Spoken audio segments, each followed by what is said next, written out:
আলহামদুলিল্লাহ, ছোট ছোট হোক বা বড় বড় হোক, স্বপ্নগুলো একটা একটা করে পূরণ হচ্ছে। আসসালামু আলাইকুম, কেমন আছেন সবাই? আশা করি যে যেখানে আছেন অনেক ভালো আছেন। আলহামদুলিল্লাহ, আমরাও অনেক ভালো আছি। তো এই তো মাছ কাটতেছি, যেহেতু বাড়িতে অনেক মানে মিস্ত্রি লাগবে আর কি। আমি তো আগে থেকে লেগে আছে, আরও তো লাগবে। তো এই তো মাছ কাটতেছি। এই ভিডিওটা ছিল কালকে সন্ধ্যের ভিডিও, যাই হোক সন্ধ্যের সময় আপলোড করতে পারিনি, ভাবলাম সকালে আপনাদের সাথে শেয়ার করি। তো এই যে আপনাদের ভাইয়া বাজার থেকে মাছ আনছে, 2টা মাছ আনছে, বড় বড় মাছ আনছে, সিলভার কাপ আর কি।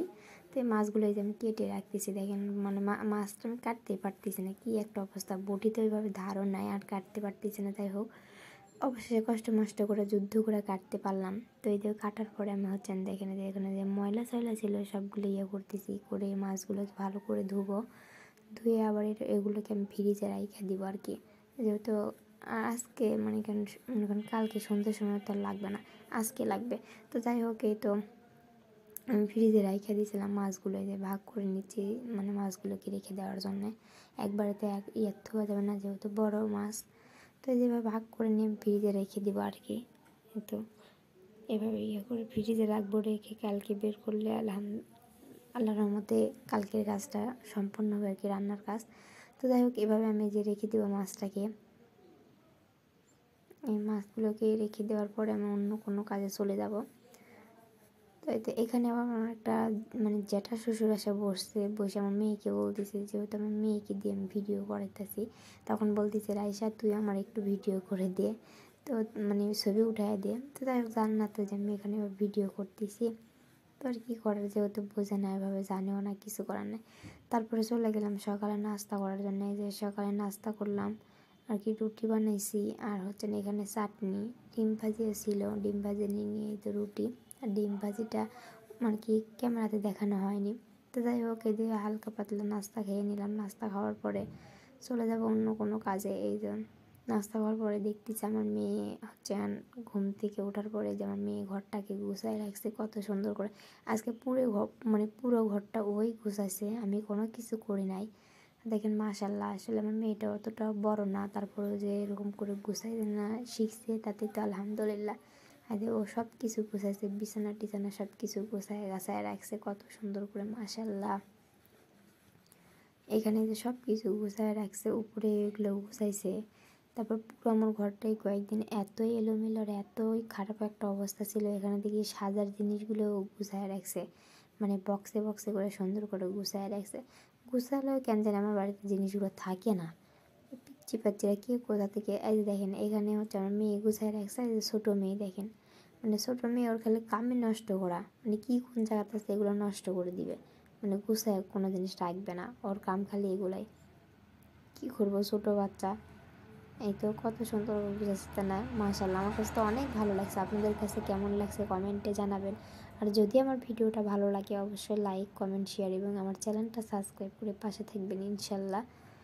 আপনাদের একটা লাইক, একটা কমেন্ট, একটা সাবস্ক্রাইব হবে আমার নতুন দিনের পথ চলা। তো এখানে দেখেন কী জানি নিচে নেওয়ার পরে সেগুলোকে নষ্ট করতেছে আর কি। এই তো মানে কোনো একটা জিনিস সে রাখবে না, মানে তার কাম খালি মানে বের করা, নষ্ট করা, আর কোথায় কোন জিনিসটা ফালায় দেওয়া, বলতে তো কিছু পারবেই না, সব জিনিস খালি নষ্ট করা। তো যাই হোক ওরাই তো নষ্ট করবে, আবার ওরাই করবে, ওদের জন্যই তো সব কিছু। তাদের ঘরটর গুছাইছে আমার মেয়ে, গুছানোর পরে আমি দেখাচ্ছি আর কি আপনাদের সাথে। তা মাশাল্লাহ আমার মেয়ের জন্য সবাই দোয়া করবেন, ও যেন আরও মানে অনেক কিছু করতে পারে, আরও অনেক কিছু শিখতে পারে, বড় হলে সব কাম যেন করতে পারে। এই তো মানে পুরো কাপড় চোপড় যা কিছু ছিল সব কিছুই গুছাইছে। তো তারপরে এখন চলে যাচ্ছি, যেহেতু মিস্ত্রিরা আছে, মিস্ত্রিদের হালকা নাস্তা করে দেওয়ার জন্য। সকালে তো তারা খাইছে, তা এখন বেলা মনে করেন 11টার দিক দিয়ে তাদেরকে আবার খাইতে দিতে হয়। তো এই তো দেখেন বাইরে কাজ, এই যে বেলকনির এই সাইডটা কাজ হয়ে গেছে। এই যে আগেই বলছিলাম যে আমার ছোটো ছোটো স্বপ্ন, ছোটো ছোটো স্বপ্ন বলতেও ভুল হবে, অনেক বড় বড়ই স্বপ্ন। এই তো আমার শ্বশুর যখন বেঁচে ছিল আমাকে উপরে ঘর উঠাই দিয়েছিল, তো এখন কোনো কারণবশতে ছাদ দিতে পারতেছি না, তাই ভাবলাম টিন দিয়ে আর কি কাজটাকে সেরে নিই।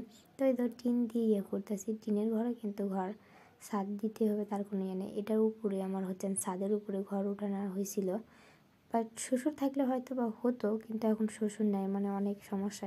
কয়েকদিন আগে শ্বশুরের অনুষ্ঠান করা হলো, করা হলো। তো যাই হোক আলহামদুলিল্লাহ, তারপরে যেরকমভাবে যেভাবে কাজগুলো হচ্ছে এতে তো লাখো লাখো শুকরিয়া আদায় করি। তাদের এইভাবে কাজগুলো মানে আস্তে আস্তে সবগুলোই হয়ে যাবে ইনশাল্লাহ। যখন কাজ কমপ্লিট হয়ে যাবে তখন আমরা উপরে চলে যাব, যখন পুরোপুরি ঠিক হয়ে যাবে আর কি।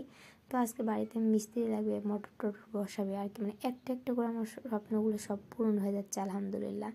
তো যাই হোক, এই যেভাবে কাজগুলো করে নেওয়া হচ্ছে, হয়তো আপনাদের কাছে মনে হতে পারে এটার আবার দিতে পারে, জানেন এই ছোটো ছোটো থেকে মানে করাটা অনেক বড় একটা আমার কাছে। তো যাই হোক, এই তো এভাবে আস্তে আস্তে করে আমার ঘরটা হয়ে যাবে। এটা হচ্ছে শুধু বাড়ি না, এখানে হাজারো ভালোবাসার স্মৃতি আছে। যখন আমার শ্বশুর বেঁচে ছিল তখন আমি আর আমার শ্বশুরটাই রুম উঠাইছিলাম, তখন বাড়িতে কেউ ছিল না। যত যা কিছু কাজ করা, পানি দেওয়া, সব কিছুই আমি আর আমার শ্বশুর করতাম। তোদের বসে বসে মিস্ত্রিরা কাজ একটা ধরায় দিছে, বলতেছে এগুলো লাগায় দাও, যেহেতু বসে আসো তো আর কী করার, যেহেতু আমার বাড়িরই কাজ চলতেছে সেহেতু কাজটা করতে হবে, তাই না? তো যাই হোক, বসে বসে যেগুলো লাগাইতেছিলাম, এই তো এগুলো লাগাচ্ছি। এই যেহেতু মিস্ত্রিরা ধরায় দিছে কাজ, তাদের কথা না করা যাবে না। আর নাই বা করবো কীভাবে, যেহেতু এগুলো কাজগুলো হচ্ছে আমার বাড়িরই কাজ, আমার নিজের কাজ। তো এখানে বসে থেকে এগুলো লাগাচ্ছি। এখানে আমার ছেলে মেয়ে সবাই ছিল, মানে আমি লাগাচ্ছি, ওরা আবার করতেছে, নিচ্ছে, পালাই দিচ্ছে, ছিটাচ্ছে, পিচ্ছি তো জানেনি। ও একবার করে ধরতেছে, একবার লোয়া দিচ্ছে, মানে ফালাই দিচ্ছে, আবার উঠাইতেছে। তো এভাবে করে কাজগুলো সম্পন্ন করলাম, করার পর মিস্ত্রিদেরকে আবার দিলাম। আগে অনেকগুলো করে দিছি, তারপরে সেগুলো ফুরাই গেছে, পরে আবার এগুলো করে দিলাম।